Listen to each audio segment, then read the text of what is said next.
Hey there, if you're enjoying this podcast, please take a moment to leave a review and to follow or subscribe. Don't forget to share with anybody that you think might be interested. Your support is greatly appreciated. Word of mouth is incredibly powerful, and it's the best way for us to reach more people and grow this wonderful community. Thanks again for listening. This is the Stop Time Podcast. I'm your host, Lisa Hopkins, and I'm here to engage you in thought-provoking, motivational conversations around practicing the art of living in the moment. I'm a certified life coach, and I'm excited to dig deep and offer insights into embracing who we are and where we are at.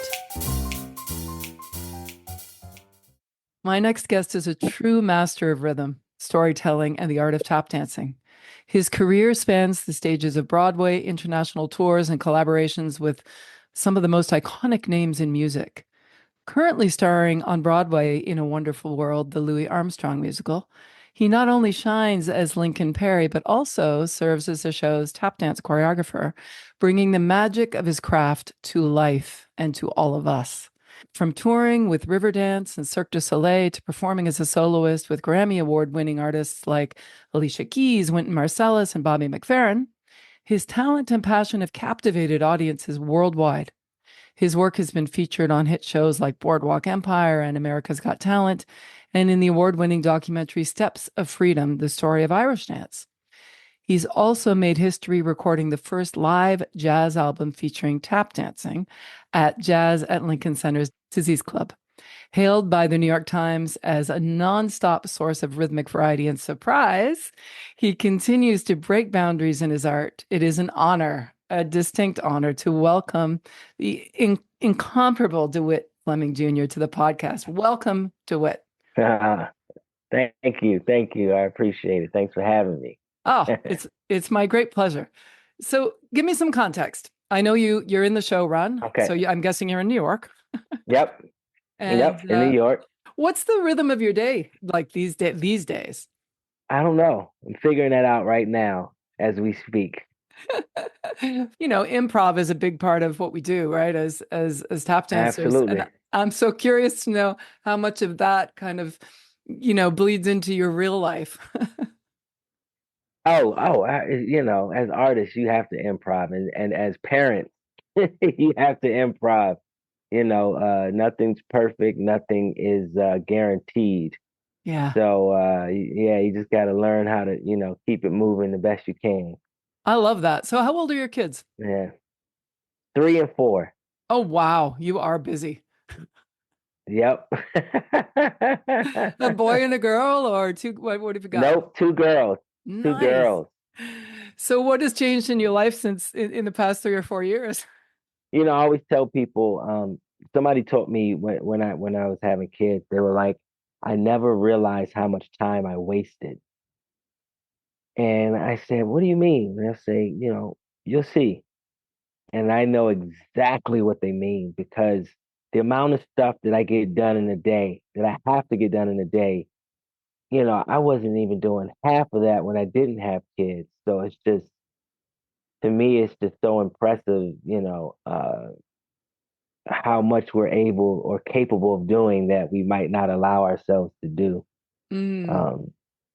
So it's pretty cool. I'm curious to know, how does the new role as a dad fit into your role as a provider or even as an ambitious artist? How has that shifted for you at all with that new role? It gives you perspective, and I know I take care of things a lot in a lot greater detail now. I'm definitely a lot more selective in what I do, because naturally I want to do it all. I just find joy in a lot of different things. But now that I have the girls and so many other responsibilities, I have to really be selective, because everything that I choose to do potentially is taking away my time with them. So I'm really very selective on what I do and how I do things, and also just the perspective of, nowadays everything you do lives on, especially if it's online or anything like that. So I try to be careful and make sure that I'm representing myself in a way that reflects how I want them to live and think, and the principles and things that I want to instill in them. So definitely has changed a lot of things. You're someone who's very passionate, very talented, and has pretty Mhm. much, and you can clear this up for me, but just, I don't know you personally, but looking Right. at your trajectory, right? You've done a lot. You've done a lot, and it seems like it's pretty consistent and it's pretty varied, like you said. I mean, it's all related, Yeah. but Right, right, right. you're not like narrowing yourself. I feel like you're really expressing all your talents, which is pretty darn exciting. So I just want to honor you for that, first of all. Oh, thank you. Thank you. No, absolutely. But in terms of like that, when we're a solo artist, meaning solo like without a Hmm. family, Right, right, right, right. right? It's easier. I mean, your criteria is different. You're thinking more about how Yeah, is this going to help me move forward, or right? absolutely. It's the same. Again, it's the same, but now your drive is a little stronger, and again, you're just more selective, and your focus gets a little bit more narrow and a little more fine tuned. Um, you don't take as many chances as you used to. And when I say take chances, I mean chances on things that aren't, closely aligned to what your goals are, what you really see yourself doing. Whereas before, if I don't have any kids or I'm a single artist, I'm out there doing everything. Somebody say, "Hey, we got this over here." It might not have anything to do with what I'm doing right now, but I'm like, "Oh, that sounds fun. Let's go check it out." And maybe something will come from it in the future. You try to narrow things down a little bit more, and sometimes you're sad because it's just fun stuff you want to do, but at the same time, you really have that understanding that still have that drive, you still have that passion and determination, but you try to get a little bit more focused. Yeah, and you get more done in a day by the sounds of it. That's pretty cool. Absolutely. Yeah, yeah. So I'm curious, how at all have your goals for your career shifted? Hmm. It's tricky because, as an artist, you're constantly growing and you're constantly learning. I try not to be too sure of myself. I still try to follow breadcrumbs when I have to and try to acknowledge the places where I'm not as skilled, versed, or have experience in. So it's really a balancing act of the two. Um, you do, look for opportunities and ways that you can be more involved than just on the stage and just as a performer. And you try to find out how can I invest in my opportunities instead of just it being one-off situation, or me just being a part of somebody else's investment or vision. You just try to think of ways that how can I also invest in myself in this opportunity, and how can I make these opportunities go beyond the actual gig or a couple gigs that they are. But with that, again, as artists, you're constantly growing, you're constantly learning something new and trying to better yourself. So, I definitely try to balance the two and not try to lean any one way too hard. Yeah. That's amazing. It's kind of I Yeah, love that connection. It sounds so much more deeply rooted, yeah, right? So it's like we talk yeah. a lot about the way we do things, right? We could both be Hmm. doing the same thing, or you could be doing the same thing in two different ways, Right. right? You could take the gig and have an attitude Absolutely. towards it, or you can, Right, right, right. as you said, invest in it, which I love that. That's such a beautiful Yeah, way of thinking of it because you're kind of, where can I grow from here? So the gig is not the right. thing, it's not the end.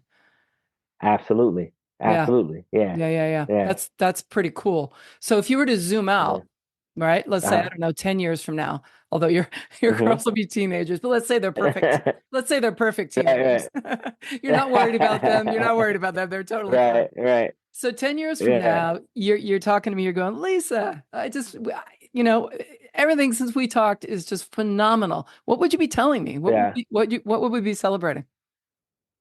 Whew, that's a good question.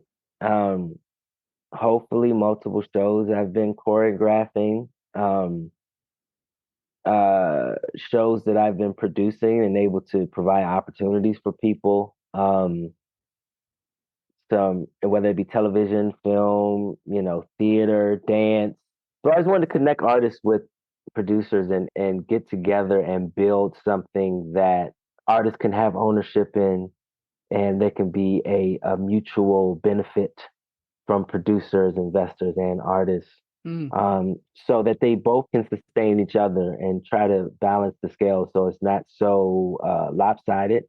Um, and with that, comes education for, both sides, education for artists as to, all the things that it takes to mount and produce and run a show.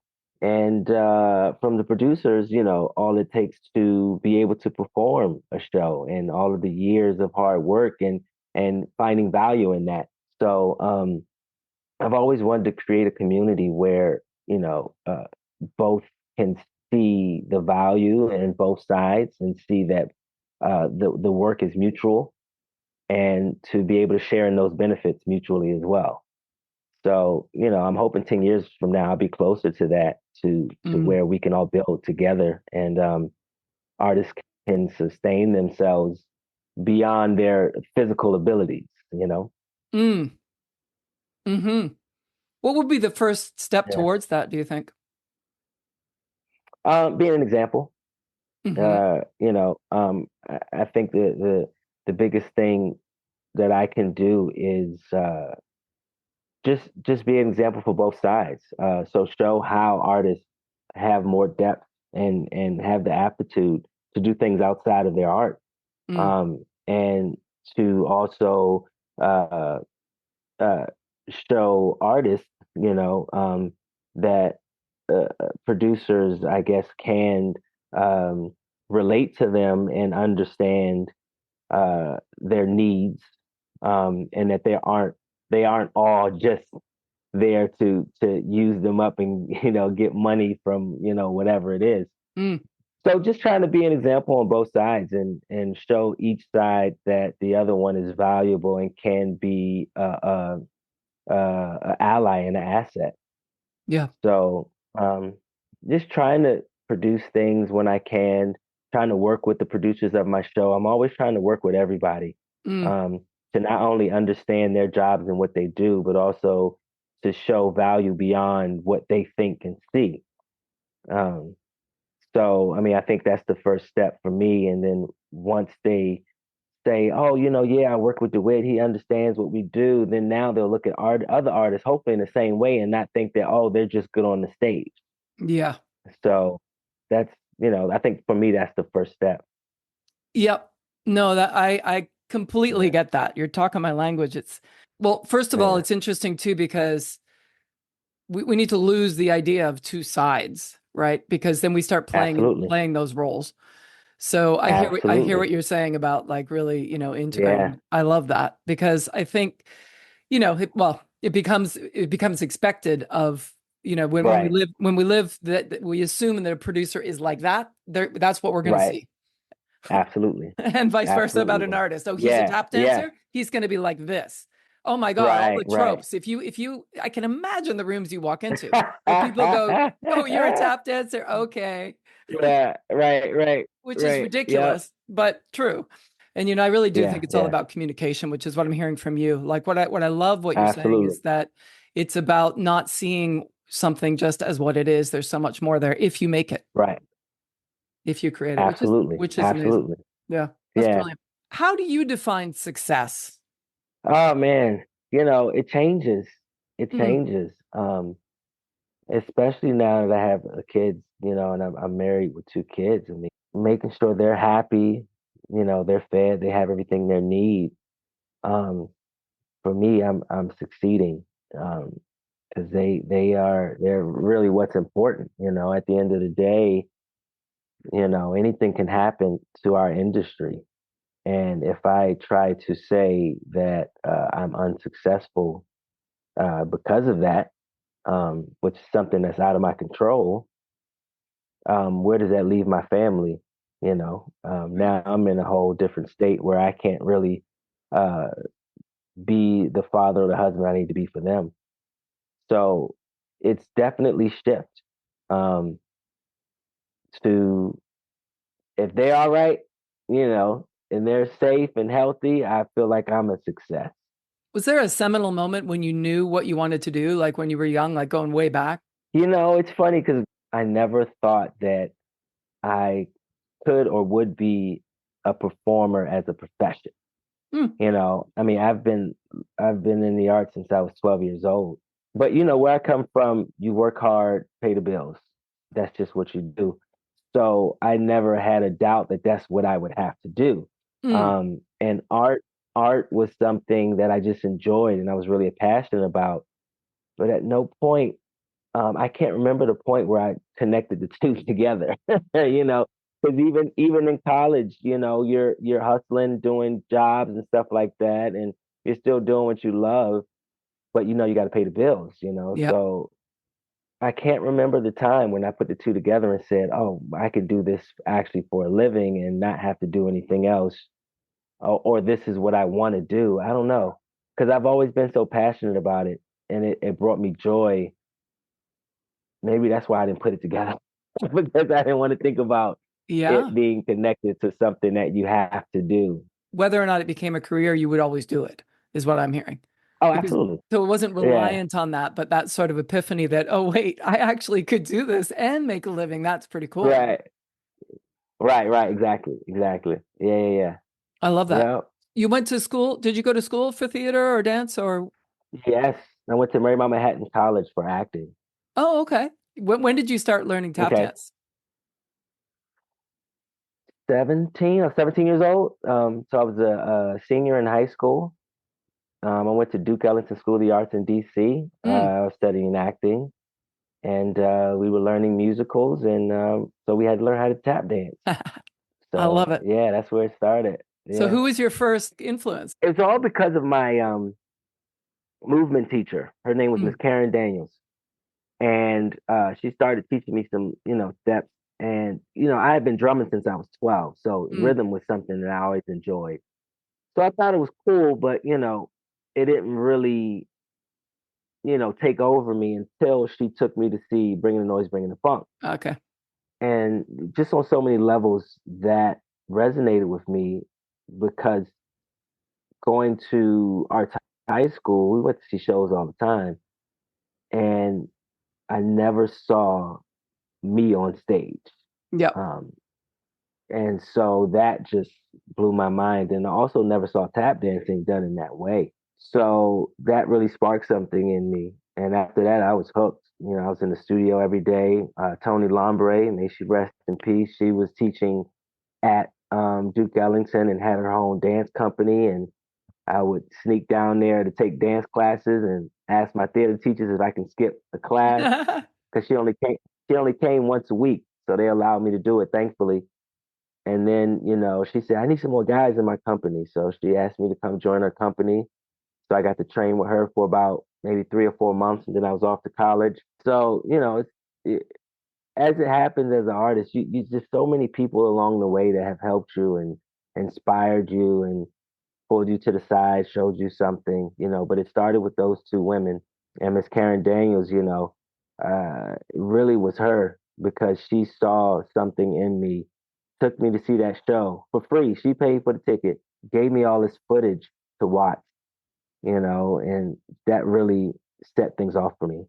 I hear a little bit of a pattern. I'm always listening for patterns. I always find that really interesting. You know how you talked about, Yeah, oh, well, I always loved, the arts. So I never really thought of it as a job. And it's kind of interesting yeah, too, because it was a similar thing. You were acting. So, and right, watching musicals, but you hadn't seen anything like what Karen showed you, right? Like noise funk or it done. right, So right. suddenly there's that pattern again of, oh, wait, actually.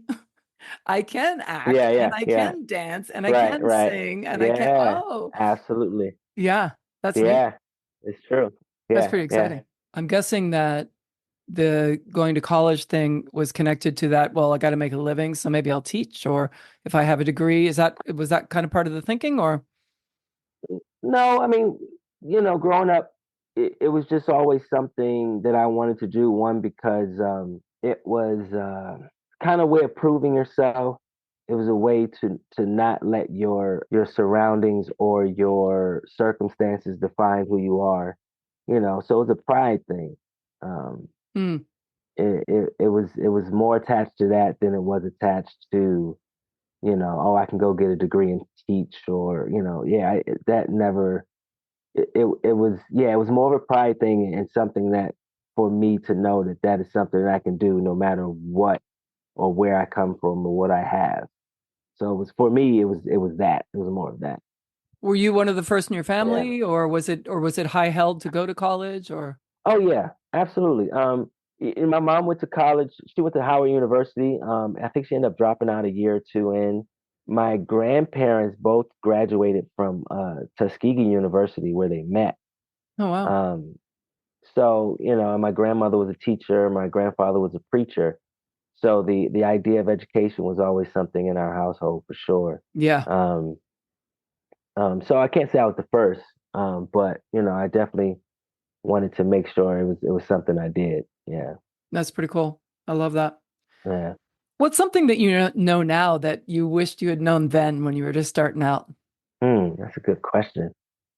Maybe patience. Um, it's hard though. Those questions are hard because it's like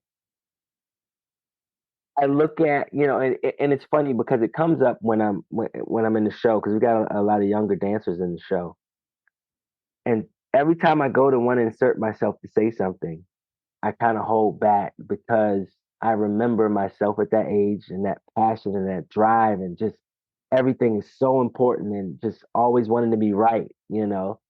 Um, and it really builds a certain type of character and it really,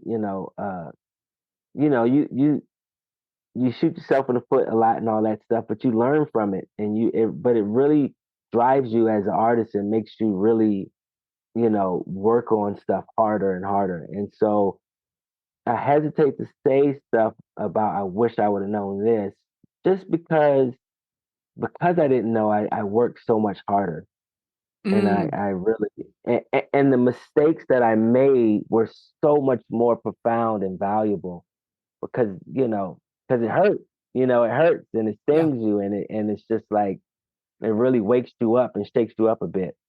So I hesitate to say that I wish I would have known certain things because it really made me who I am, you Hmm. know? Oh yeah. No, that's very clear. Yeah. That's very, very clear. I Yeah. love that. Well, let me rephrase. Is there something that you right now would like to say to younger self? Not that they you wish that they knew. Yeah. Is there something you'd say to younger self Yeah. about, yeah. Oh, absolutely. Just to find value in what you do and how you do it and really stick with that and try not to let outside forces or outside influences change who you are or influence, who you are, how you do things. It was hard for me because my way of approach to, dancing in general was not popular at all. There's very few people who ever, you know, um, I guess, saw value or appreciated the way I danced or my approach. Um, Especially, coming up next to somebody like Jared, who's such an explosive dancer and such someone that's just, he can do it all. Um, so it was, it was tricky navigating those situations and trying to stay true to who I was. Um, so, that's what I would tell my younger self is just, Mm, to stay who you are and just forge ahead and stay on course. yeah, because that's what you did, right? And it's working out. Yep. Yeah. Yep. It's amazing, but thank you for sharing that because it makes sense that Yeah. in a fairly niche market, right? When you're talking about, Right. the Right. Jared Grimes and folks like you, it's like Yeah. comparison, right? From the outsiders, from Yeah. the people who put us in boxes, Absolutely. makes Absolutely. it very difficult. And kudos to you for hanging on Yeah. and keeping the respect for your brother, for Jared, Yeah. and then but also Oh, more absolutely. importantly for yourself, right? By not Yeah. changing.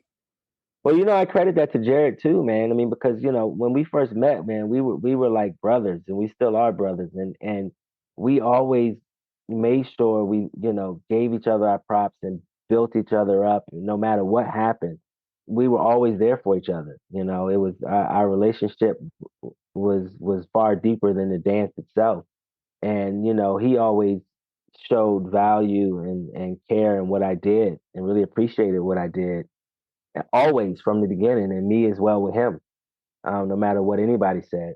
And so, we're still really great friends to this day because we valued each other. We valued each other's opinions, our artistry, and we cared about each other outside of the arts. We always pushed each other, challenged each other, and knew that we could always be doing better. So a part of that I definitely credit to him for giving me that confidence. That's beautiful.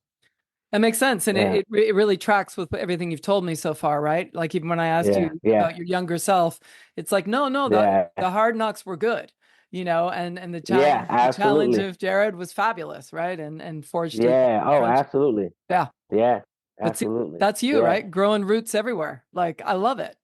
Not no, but it's clear you don't just meet things at face value. You could, but you don't. Yeah. That's pretty cool. No. Yeah, yeah, yeah. There's so much more to everything. Yep. Yep. And, to Yeah. your point, a lot of people will meet you and me and whoever at face value because that's what people do. Right. But we don't Right. have to own up to that. We don't have to be what they want us to Right. be, right? We can Yeah, educate yeah. them. Absolutely. Absolutely. Yeah. Absolutely. Yeah. Hey, so what's the hardest thing you've ever had to do or that you've ever done? Probably probably Cirque du Soleil. Mm, That was probably the hardest thing I've ever done. And thankfully I was young. So I didn't, you know, I didn't realize how hard it was until after I was done.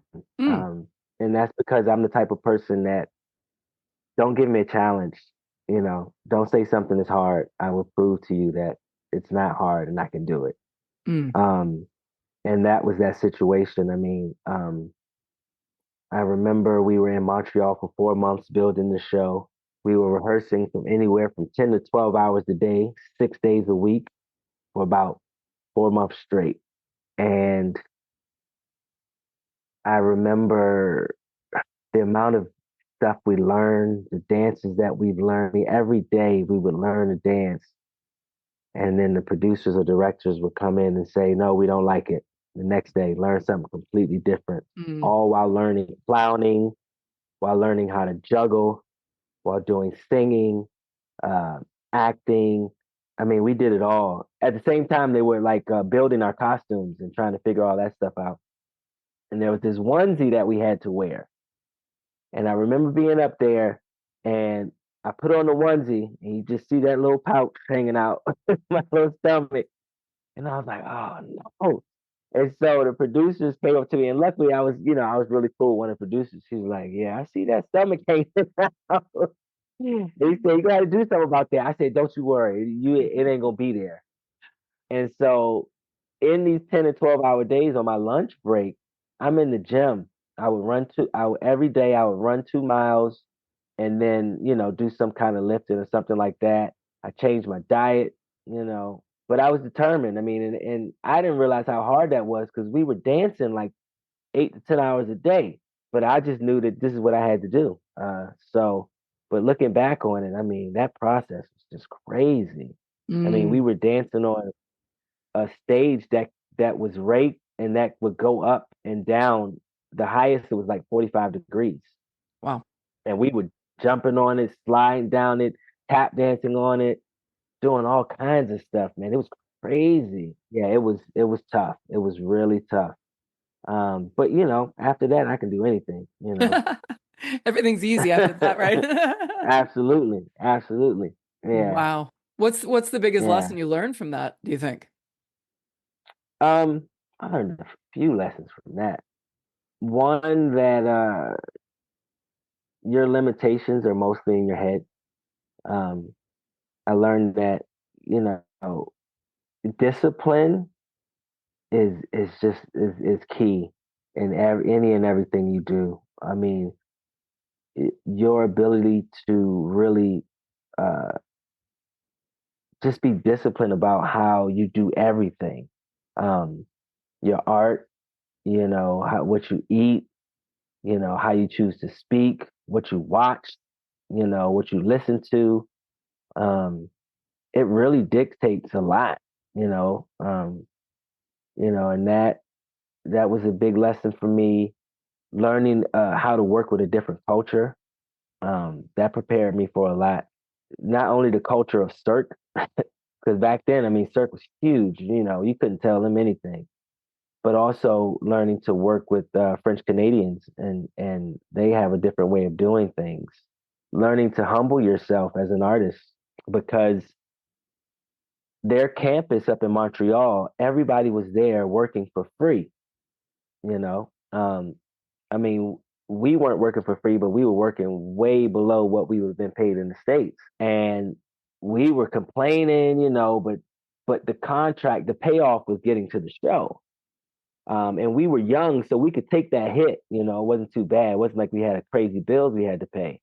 So because we were young, we could take the hit. But then, once we realized that every other artist up there were from all over the world, were training up there for anywhere from a year to a year for free.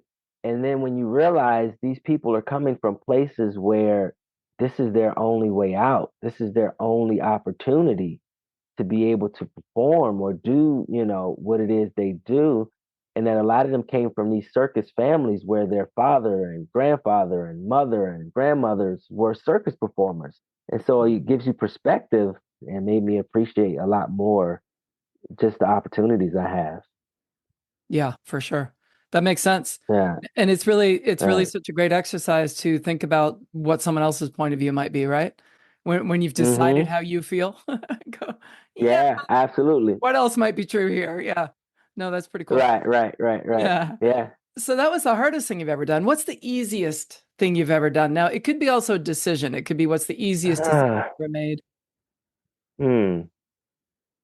I'd probably say my wife. Yeah, there you go. Nice. Yeah, I'd probably say Jenny. I love that. How long have you Because guys been married? we've been married for 6 years, Yep. together for 9. Yeah. Nice. That was Yeah. easy, huh? Well, what? It was a no-brainer, because she came at the perfect point in my life because I had just got back from touring China. And that like completely just changed my perspective on a lot of different things. Mm, And that is another experience that really humbled me and, you know, gave me a deeper perspective of just life in general and what we take for granted and how we give energy to a lot of things that don't deserve it or that don't really matter. And so about 3 or 4 months after returning from China, I just really vowed to kind of change my way of doing things and my perspective and my outlook. mm, And one of those things was in the relationships that I was having.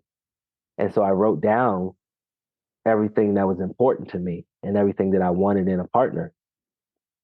And I said, again, back to discipline. You know, I have to be disciplined about this is the type of person that I want to share my time and my life with, and I can't veer from that.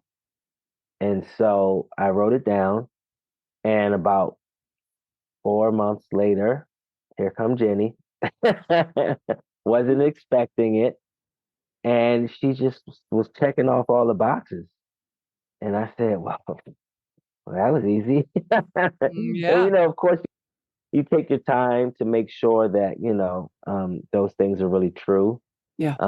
But yeah, It's amazing. yeah, It's funny because, we talk about maps, right? And going where you want to go. yeah, But if you don't know where you want to go, yeah. then it doesn't matter if you have a map. Right? Because you, Absolutely, you could go absolutely. anywhere. So you Yeah, made your map. So yeah, it's like, and you see, you knew what your final destination was, and then you were ready yeah, to arrive there. Cool. yeah. Absolutely. Hey, if you weren't in the performing arts, what would you do? Hmm. Oh, I would be some kind of a social worker or something. I would be Yeah. in the communities more than I am. Um, yeah, I mean, I definitely would. I would be social working, doing some kind of social work, but also I'll be doing more producing. Mm, I would figure out how to combine those two. mm. Um, so that's definitely something I know I probably would be doing. That was easy. Yeah, yeah. What do you know will stay true about you no matter what Mm. happens? What will stay true? I mean, I guess the easiest thing to say is who I am. I'm always going to be a very passionate person. Um, I always try to lead with humanity, and yeah, I'm always going to want to create a happy, safe environment for not only myself but everybody around me. You know, I'm one of those people. I want everybody to feel comfortable and be happy, and you know, find some kind of joy or just be in a good space. I think no matter what I do or where I am, I'm always going to try to cultivate that environment. Mm, yeah. How do Uh, you want to be remembered? oh man, Mm,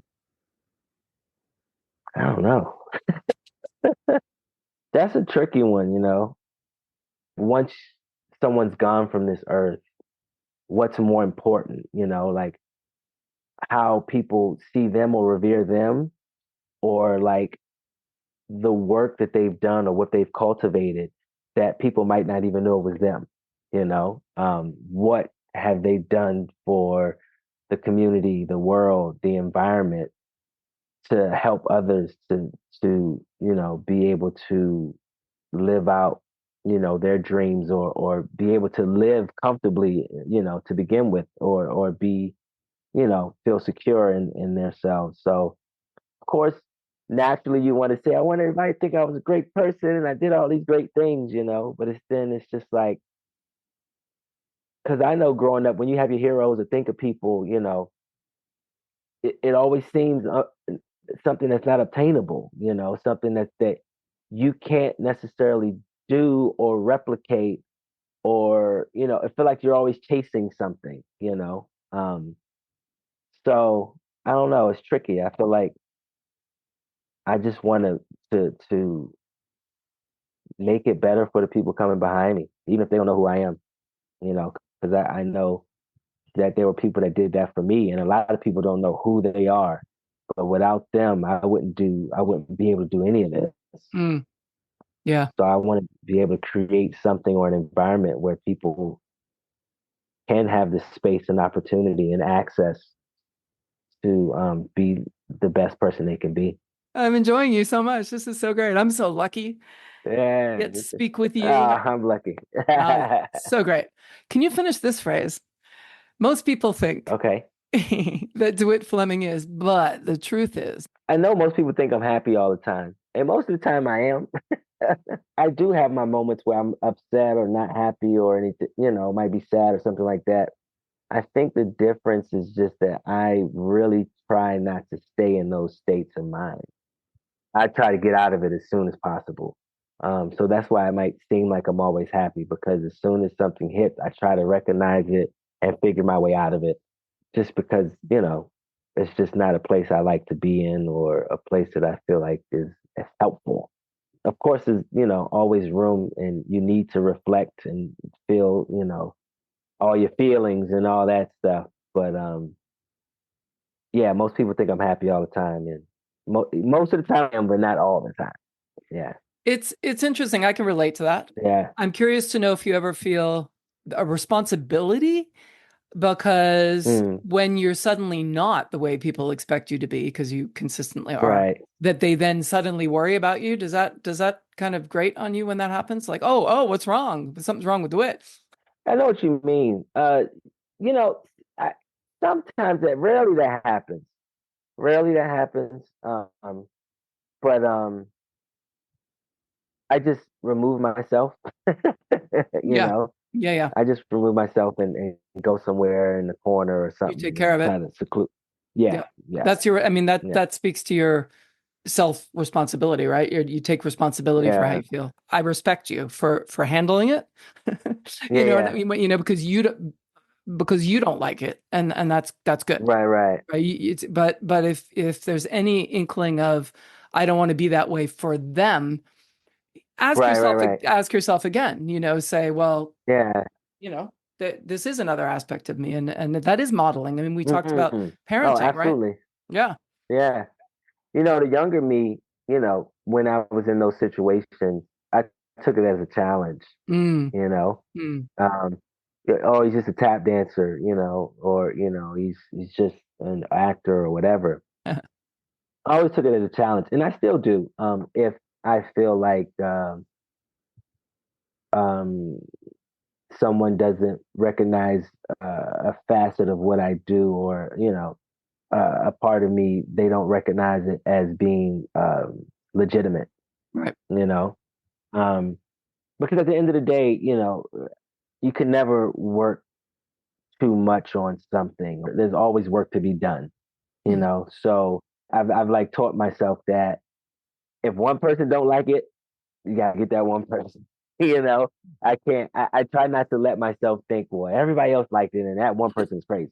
Because the great thing about coming up in theater is that it's not about you. It's about the audience. It's about trying to touch them, educate them, or inspire them in some way. And so I kind of take it as a challenge if I haven't done that fully. And I'm not narcissist to the fact that I don't understand that there's going to be people you just will not be able to reach or please. That's just how it is. But that doesn't mean I can't try. So Yeah. yeah, in those instances, I really just try to say, okay, what can I do better? How can I be better? Yep. How can I fine tune this to try to reach more people. Hmm. So Yeah. yeah, Yeah. No, it's beautiful, yeah, and it's true. I mean, when you're finding people that don't like what you do, that means you're playing a big game yeah, because you're in a bigger yeah, fan, and you're right. So I love the yeah, distinction though that it doesn't mean you're not gonna try, but the goal right, doesn't become to convert them. The goal comes to be the right, best that you can be, and then to accept absolutely, that therefore people will be attracted to you for right, their reasons. You can't control the other aspect. right, Yeah. absolutely, Yeah. absolutely, yeah. Yeah, I love it. All right, I have to let you go Mm. soon. I don't want to, but let's do a rapid fire. So I'm going to say what makes you and a word, and you can Okay, just pop in whatever you think. Here we go. okay. What makes you hungry? Oh, shoot, what makes me hungry? Oh, shoot, everything, people. Love I'm hungry to learn, from people, and yeah, yeah. it. What makes you sad? Oh, the lack of understanding, the lack of willing to sacrifice for the sake of understanding, or the lack of compassion, and just uh, valuing others' humanity. That makes me sad. Yeah. What inspires you? People, yeah, that's an easy one. People really do inspire me. Just Yeah. people are really amazing at what they can do. Mm. What Yeah, frustrates you? time. Time frustrates me. Really frustrates me. Time does. Lack Time, of lack of time. time? Lack of time. Um, People not being on time. Like that really frustrates me. I value time, and when people don't value it the same way I do, that frustrates me. Yeah, fair. Yeah, Um, yeah. what makes you laugh? Makes me laugh. I'm pretty silly, so a lot of things make me laugh. I can't think of anything in particular. What makes you angry? People that disregard human life, Mm. and disregard, people in general, Yeah. um, and that devalue human life and devalue people. That's what makes me angry. And finally, what makes you grateful? Oh, that's so much. There's so much.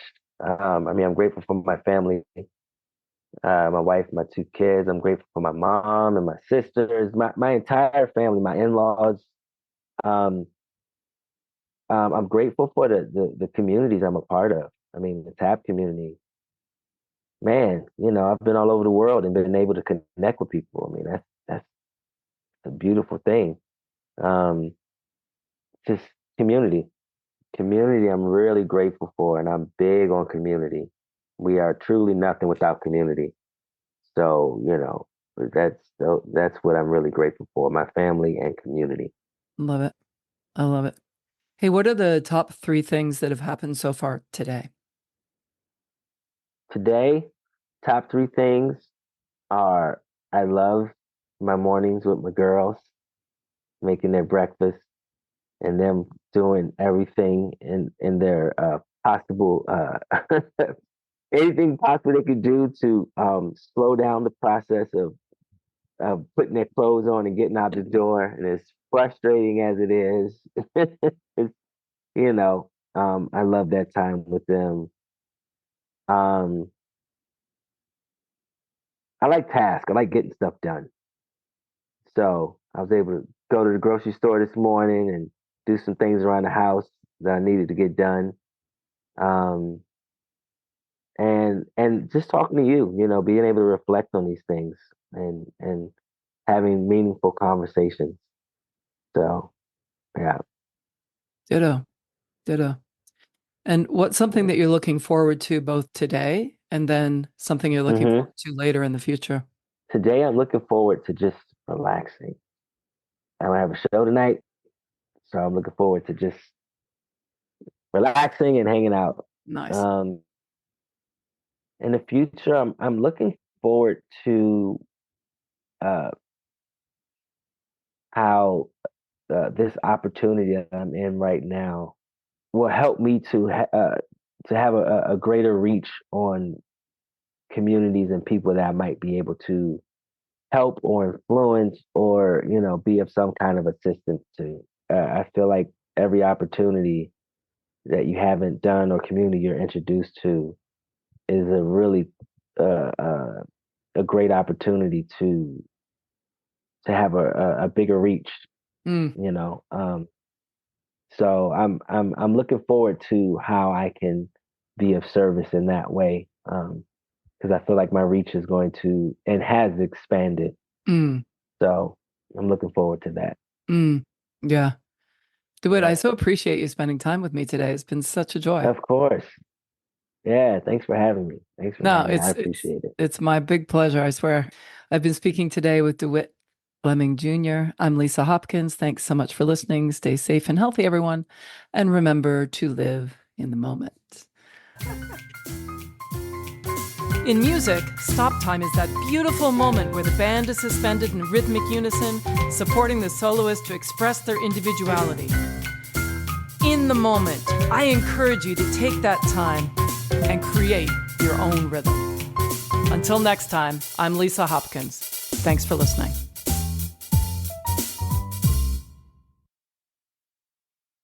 If you enjoyed this episode, I invite you to dive deeper into cultivating a life of creative possibilities with my new book, The Places Where There Are Spaces. It's filled with personal stories and insights to help you embrace living in the moment. You can grab your copy by following the link in the show notes or wherever books are sold. Let's keep the conversation going and growing.